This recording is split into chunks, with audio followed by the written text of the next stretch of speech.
I want to thank you again for being here with us today. My name is Lisa Wolfe. I am the Senior Manager for Community Outreach for the Center for Humanistic Change. I have been with the center for over 7 years, and for the past 5 years I've worked with Lehigh and Northampton counties, with the local school districts, task forces, local businesses, recovery professionals, and families who have been personally affected by the opioid epidemic in order to educate our communities about heroin and opioids. We really appreciate that you are joining Lehigh Carbon Community College and the center to learn more about this continuing crisis. So today I'm going to talk about a few things. I'm going to talk about how we got here. Why are we where we are in the crisis today? And I'm going to give you some current statistics related to the epidemic. I'm going to talk about why people do drugs in the first place and why opioids in particular are just so hard for people to quit. I'm also going to talk about some solutions to the crisis. And last, I'm going to talk about recognizing an opioid overdose and how you can respond using naloxone. So it is generally recognized that there have been 4 phases to the opioid epidemic.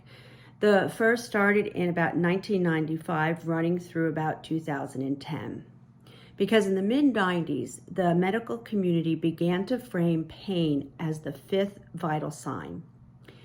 And so we were treating pain a lot better than we had in the past, which is a good thing, but it kind of swung the pendulum too far the other way. In about 1996, Purdue Pharma introduced OxyContin, and they claimed that their sustained release formula would mean that very few patients would become addicted and subsequently overdose. And they broadly promoted these medications for any and all kinds of pain. Really, narcotic painkillers should be used for like a traumatic injury or post-surgical pain, end-of-life pain, cancer-related pain. But now they were prescribing it for everything from a knee sprain to a tooth extraction. Pain that usually could be well treated with a combination of ibuprofen and acetaminophen for most people. So the number of prescriptions that were written and filled just surged. And that phase continued up until about 2010. Around 2010, we started to see a surge in heroin use and overdose. And 4 out of 5 heroin users reported that they had moved on to heroin after first becoming addicted to opioid painkillers. Heroin was cheaper and it was easier to get. Those pills cost them about $1 a milligram.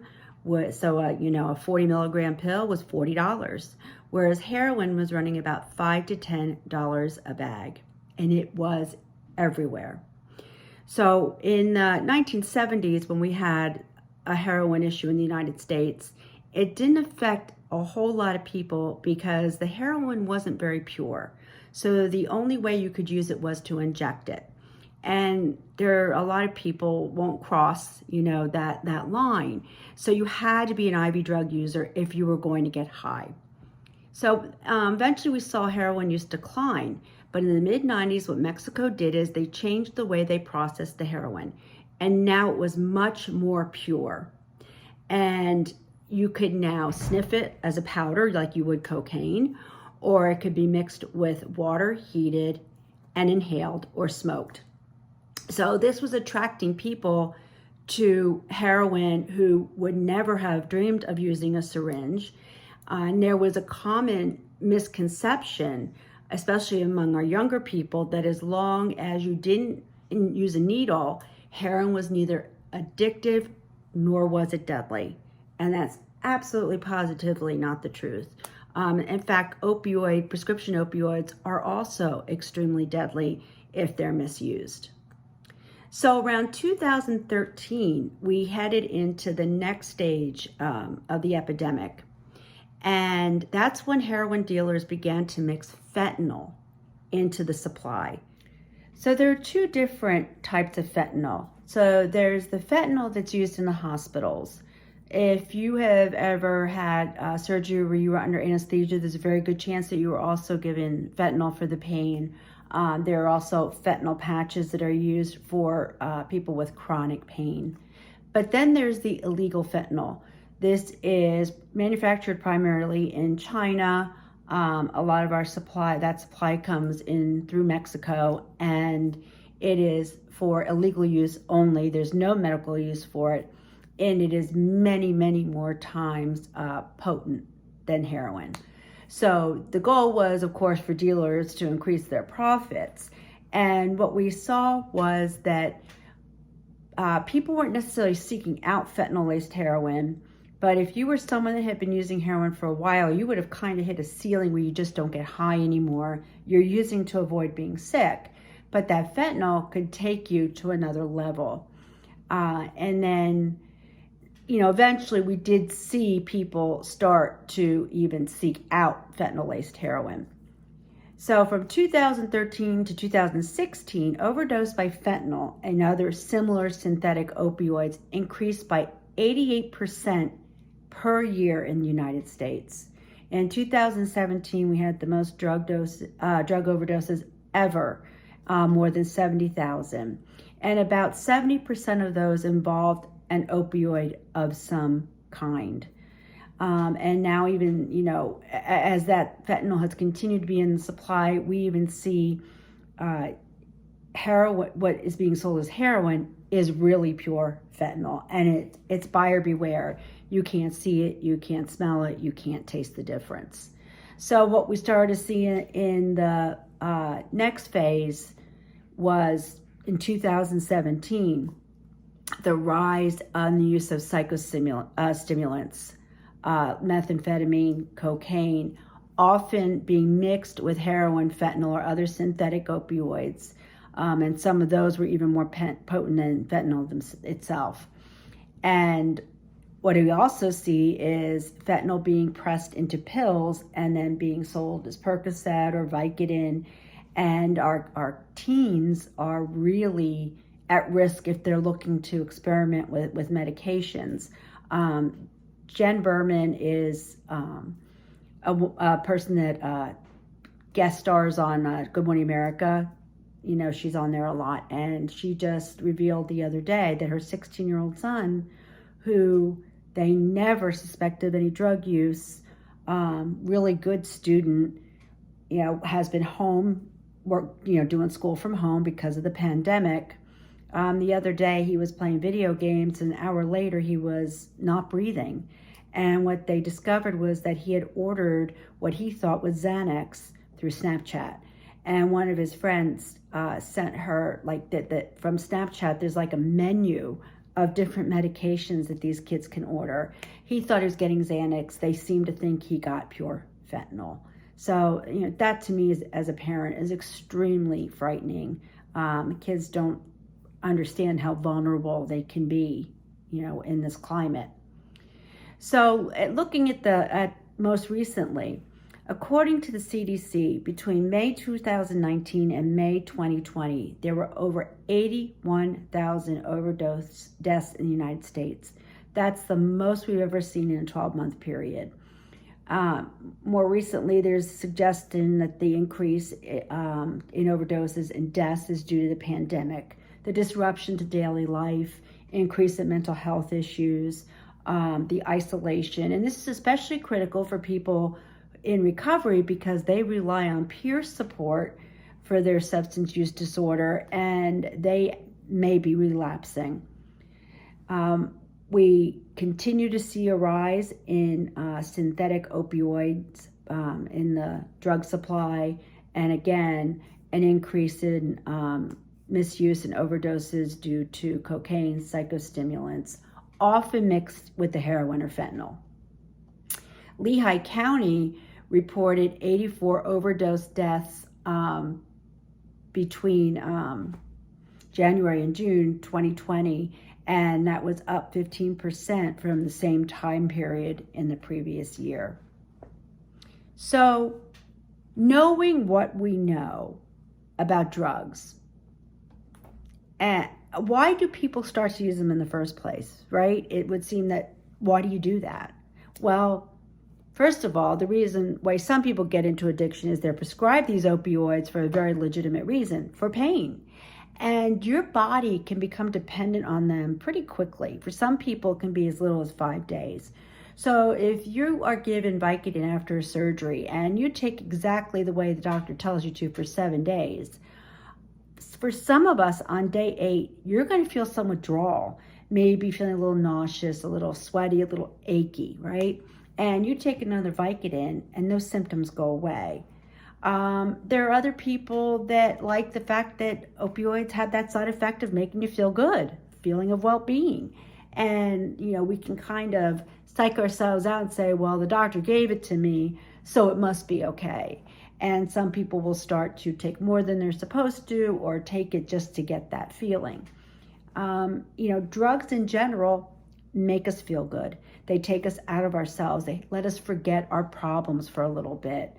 A lot of addiction involves mental health, right? People self-medicating depression, anxiety, and trauma. So there are a lot of us that experience trauma at some point in our lives, and your trauma is different than my trauma. My trauma could be, breaking my arm and I can't play softball for the season, whereas someone else, it might be that they're being abused. It doesn't matter. Trauma is trauma, and self-medication is not uncommon. And then when we look at adolescents, for them with drugs, other people are doing it. They're fine. They certainly don't think that they're going to be the ones that end up having an issue with the drugs. And it's really important, therefore, that we educate our adolescents, because 90% of adults who enter a treatment program began their drug misuse before the age of 21. So it's important that we really help them understand their brain development, how drugs interfere with that brain development, and that just by delaying use, even just a few years, can make a big difference in their future. So if we can get that 12-year-old to not use any drugs till he's even 16, or get that 16-year-old to not do anything until he's 21, we do improve the outlook. Their chances of addiction actually will go way down. And then when we talk specifically about opioids, why are they so addictive themselves? Well, first of all, the way opioids work is they release endorphins that cut the pain signal, and they also release massive amounts of dopamine. So we all have these Y-shaped receptors in our brains, and when we do something we enjoy, eating our favorite food, whatever that is, dopamine is released. It's the happy chemical that motivates us to repeat that behavior or to eat that food again, right? Opioids also sit in those Y-shaped receptors. They, like I said, release the endorphin to block the pain, and the side effect of releasing that dopamine. And it's just, for some people, that becomes an irresistible feeling. And if you start abusing those opioids, it gets even harder to get off of them, because when you stop, you don't feel well. So someone that really gets heavily into opioids and then let's say goes into heroin use, they may even get to a point where they're using just to not get sick. Like I said earlier, they can hit a ceiling where they're not even getting high. They're just continuing to use to not go through being dope sick. And being dope sick is like having the worst flu you've ever had in your life for about a week. It is vomiting and diarrhea at the same time, profuse sweating, having goosebumps, might be hallucinating, exhausted but you can't sleep. The pain in the muscles and the joints has been compared to being beat up with a baseball bat. It's really hard to get through that. So that's what keeps a lot of people stuck in that addiction. So what do we do? How do we help people? What are some of the solutions? So when it comes to opioid addiction, first of all, We need to expand the distribution and use of naloxone, which reverses an opioid overdose. And I'll explain that in a little more detail in just a minute. We also need to educate people about how you can prevent an overdose. We need to expand the awareness of and access to treatment. We need to intervene early with those who are at highest risk of overdose. So people who are at highest risk of overdose are people who haven't used in a while, or are just getting out of rehab, or just getting out of jail, because their bodies are no longer used to that level of opioid use, and they go out and get high, and often it's much more than their body can handle. And we have to provide prevention education, and we have to start when our kids are little. So the center, we do prevention education, and with kids as young as 5, we're teaching them about life skills, how to deal with anger or confrontation, how to get along with your peers, decision making, all those things that are protective factors for our kids to help them stay away from drugs and alcohol. And as we get like into 5th grade, 6th grade, we should continue that life skills education, but then also add in alcohol, tobacco, and other drug education. 74% of people who enter treatment between the ages of 18 and 30 began their substance use by the age of 17. Remember, they are adolescents. That's when we got to stop it, or at the minimum, delay it. And the last thing we need to do is reduce stigma.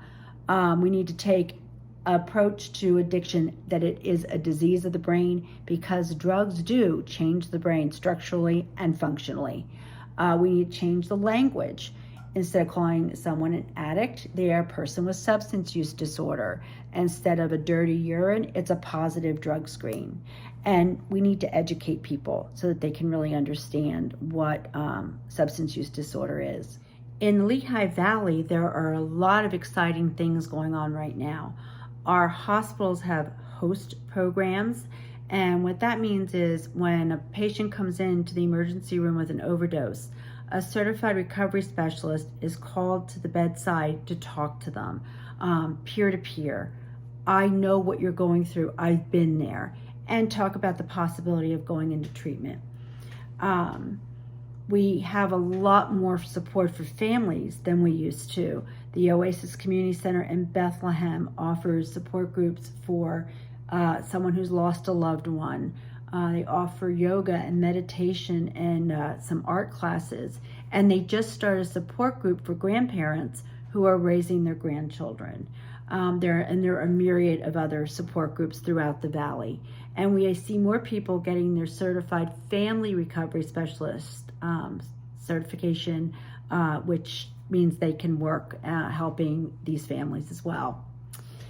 Another way that we're helping people is by beginning medication-assisted treatment immediately after an overdose in the hospital, rather than having to wait until they get to the inpatient recovery center. This helps them cope with the withdrawal symptoms and kind of reduce the chance that they're going to bolt, because going to use will help relieve those symptoms. And then we need to start expanding medication-assisted treatment, or MAT, into recovery homes. So right now, for the most part, you cannot be taking Suboxone or another kind of treatment in the recovery home. So that can be rough, because some people just aren't ready at that point to stop that treatment. So that will help a lot of people. In Lehigh County, we have the Blue Guardian program. And what that consists of is a police officer and a certified recovery specialist going to the home of someone who has been recently saved with Narcan to talk to them about going to treatment. And it's really also to help build a relationship between the community and the police departments, to help people understand that it's not about criminality, it's about getting people access to the help that they need. There are also recovery courts.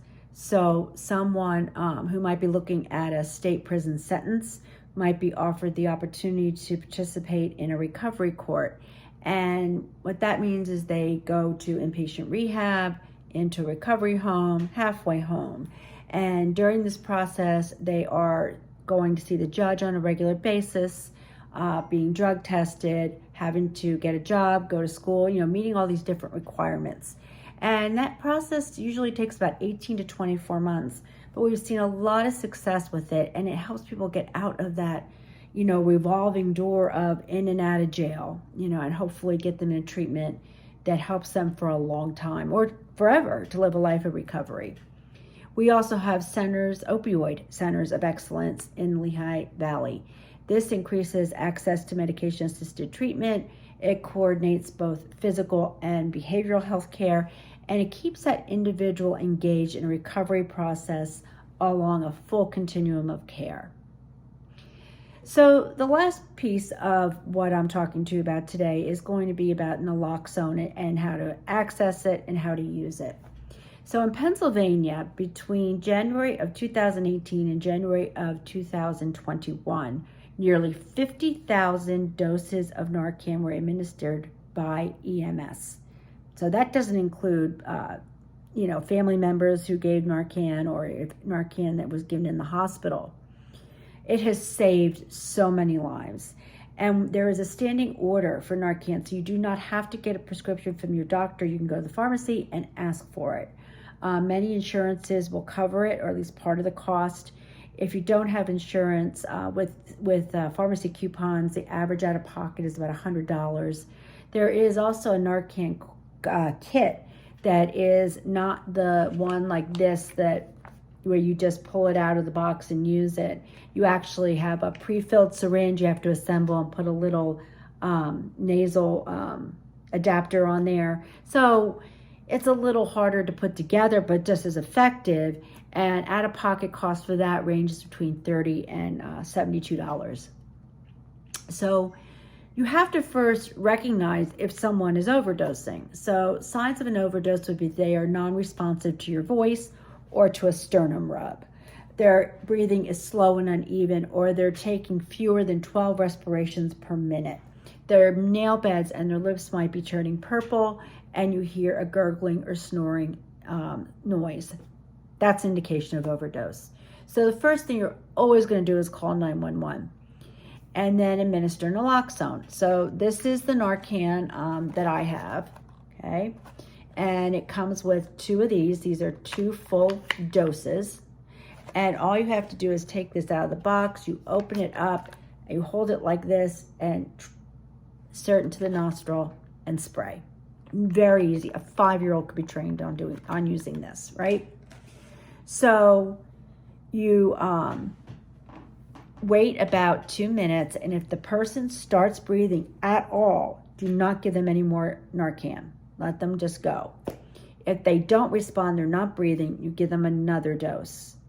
And then you start doing rescue breathing if it's needed, okay? If they are breathing and you don't have to continue that, you want to roll that person onto their side. That means you do that because if they would vomit, they might choke, and it prevents that. And then you're going to stay until EMS arrives. So it's recognizing the signs of an overdose, calling 911, administering the naloxone, rescue breathing if needed, roll them on their side, wait for EMS. So in any situation like this, you are covered by the Good Samaritan Law as well as the person who's overdosed. What that means is, even if you yourself were using, and obviously that person was using, they are not going to arrest anybody. The focus is on helping people, encouraging you to help someone if they're in trouble. And, they're not coming to arrest you. So remember that Good Samaritan Law does protect you. The other thing is that if you weren't sure what happened to that person, and in fact, they didn't have any opioids in their system, Narcan or naloxone is benign. You can't hurt them with it, okay? Then as far as follow-up care goes, when that person comes out of that overdose, they are feeling really miserable. They are in instantaneous withdrawal. They're sweating and shaking and sick and confused. A lot of people come out kicking and screaming and somewhat violent. And the EMTs and police cannot make them go to the hospital, but they really need to.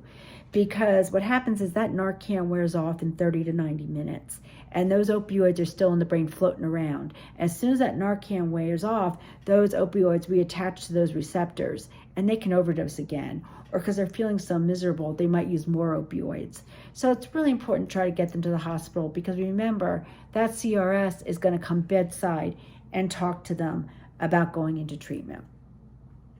So if you have a family member who is on opioids for chronic pain, it's a good idea to have Narcan in the home, because there's always a chance of an accidental overdose. And if you have someone who uses heroin or abuses opioids, please have it on hand. It saves so many lives. I would recommend that you go to getnaloxonenow.org. It's a free 20-minute training. If you want the certificate, you donate $10 to have a printed certificate saying that you completed it. So there are people out there that will say that Narcan enables drug use. I guarantee you someone who is abusing heroin or narcotics is not thinking, I'm going to get really high because I know that that there's Narcan in the bathroom. That's not how they're thinking. Oftentimes, they don't care if they wake up. What Narcan does, it enables that person to breathe and to have another chance at life. Naloxone works. So in conclusion, we are making great strides in treating substance use disorder. Even though the news often seems very bleak, things are improving. We are teaching people that addiction is a disease, and that helps to reduce the stigma, and then people are more likely to reach out for help. We have more and better treatment centers in the Lehigh Valley, and great individuals working there. We have great follow-up care and support for our families. And lastly, more than 23 million people in the United States live a life of recovery. Recovery is possible. And, as a community, thank you for being here to learn more about this so that we can help those in need.